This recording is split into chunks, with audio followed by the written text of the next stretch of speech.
Bonjour à tous, j'espère que vous allez bien. Je vous retrouve aujourd'hui pour une nouvelle vidéo décryptage où je vais en l'espace de moins de 10 minutes essayer de répondre à la question: pourquoi est-ce que mes cotisations dans un troisième pilier en assurance, cumulées sur le nombre d'années, ne correspondent pas à la prestation qui est projetée?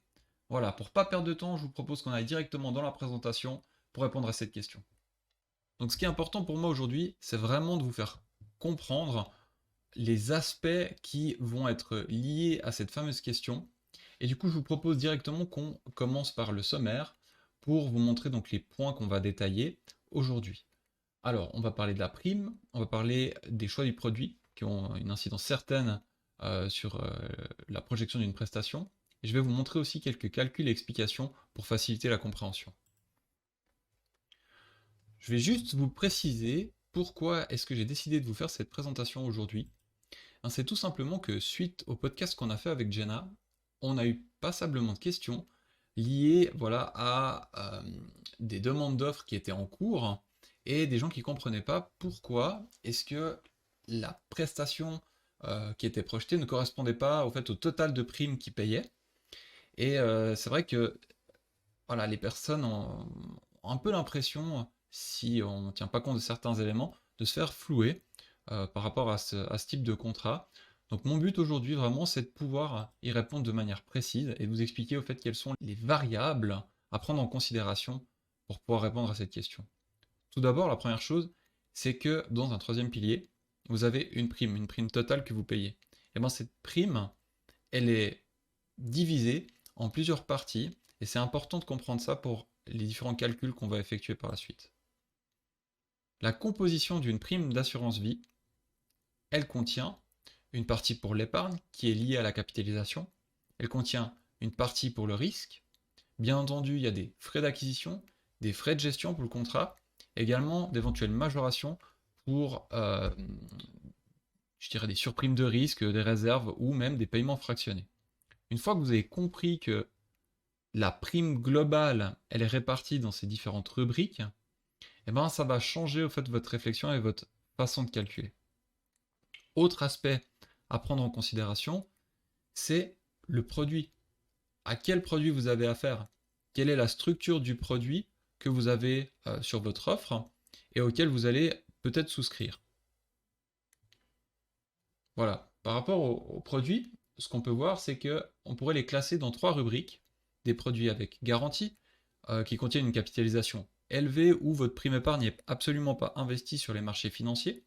Du coup, c'est simplement soumis au taux d'intérêt qui est fixé par la FINMA, qui est actuellement très bas. Alors, ce qu'il faut savoir, c'est que ça n'a pas toujours été le cas. À l'époque, le taux était plus haut, et donc les produits avec garantie étaient plus avantageux. Aujourd'hui, ce produit avec ce taux très bas, il est plus très intéressant, notamment parce que le taux d'intérêt ne couvre même pas les frais. Et du coup, c'est pour ça que les compagnies d'assurance ont quasiment arrêté de le proposer. Donc il n'y en a plus beaucoup qui le font. Et se sont tournées vers des produits de type hybride, que vous avez ici, où vous avez une capitalisation à garantie moyenne. Donc votre prime épargne, elle va être répartie entre sécurité et placement sur les marchés financiers. Et du coup, au fait, cette répartition, elle va être faite en fonction de votre profil et de ce que vous souhaitez est-ce que vous souhaitez en termes de sécurité et en termes de rendement.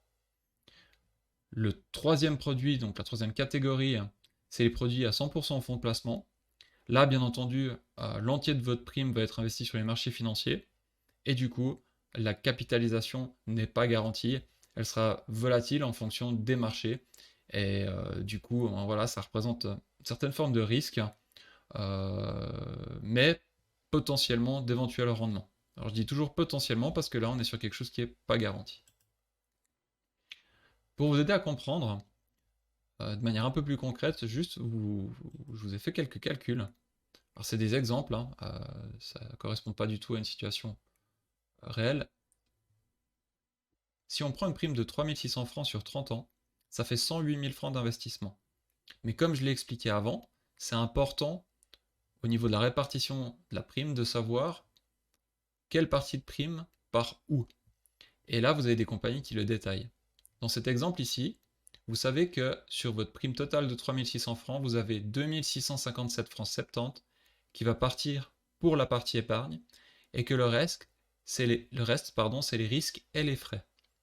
Donc si vous cumulez tout ça fois le nombre d'années de contrat, et ben vous retrouvez donc la garantie à l'échéance de 79 731 francs, c'est la prime épargne fois la durée.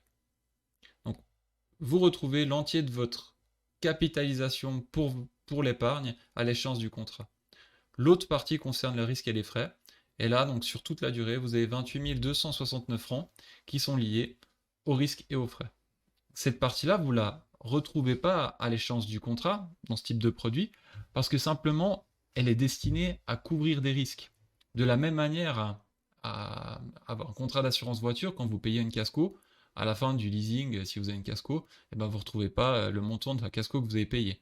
Donc là, c'est la même chose, simplement, ça vous concerne vous, pour les risques invalidité, décès et libération des primes. Concernant les contrats de type hybride, j'ai repris exactement la même base de calcul que précédemment. Simplement, ce que vous pouvez voir, c'est que la garantie à l'échéance, elle est plus basse.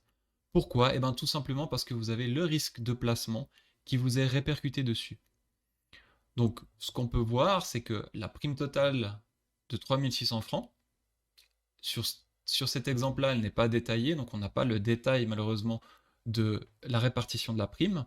Mais on peut partir du principe, du coup, que le coût des frais, des couvertures de risque et du risque de placement, eh ben c'est 44 215 francs. Plus vous allez prendre de risques, donc plus le placement va être agressif, plus le coût du risque va être cher et donc plus la garantie à l'échéance va être basse. Pour le dernier exemple, la dernière catégorie, donc placement 100% dans des fonds, eh ben vous avez votre prime totale de 108 000 francs sur le nombre d'années et aucune garantie. Donc ça sera généralement marqué sur les contrats valeur estimée en supposant un rendement de X. C'est pas garanti, il faut faire attention à ces contrats-là. Donc je l'ai déjà répété, je l'ai dit souvent. Il n'y a aucune garantie. Donc on peut vous faire croire qu'il y aura, au lieu de 108, 175, mais c'est pas garanti. Donc faites attention à ça. Pour moi, c'est important que si vous souscrivez à ce genre de produit, vous en ayez conscience, pas avoir de mauvaises surprises à l'échéance.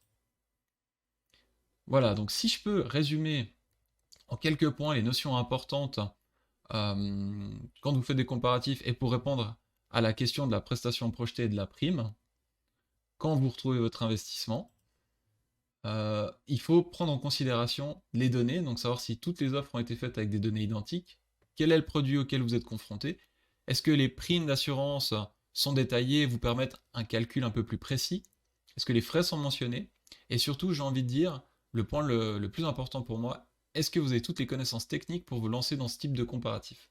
Parce que c'est quand même quelque chose qui est assez pointu et qui demande voilà, certaines notions analytiques. Voilà, on arrive au terme de cette vidéo. J'espère avoir répondu à cette fameuse question. S'il y a des choses et des points qui ne sont pas clairs, n'hésitez pas à m'en faire part en commentaire. Et surtout, n'oubliez pas de vous abonner pour soutenir la chaîne. Je vous dis à bientôt pour de prochaines vidéos et je vous souhaite une bonne journée.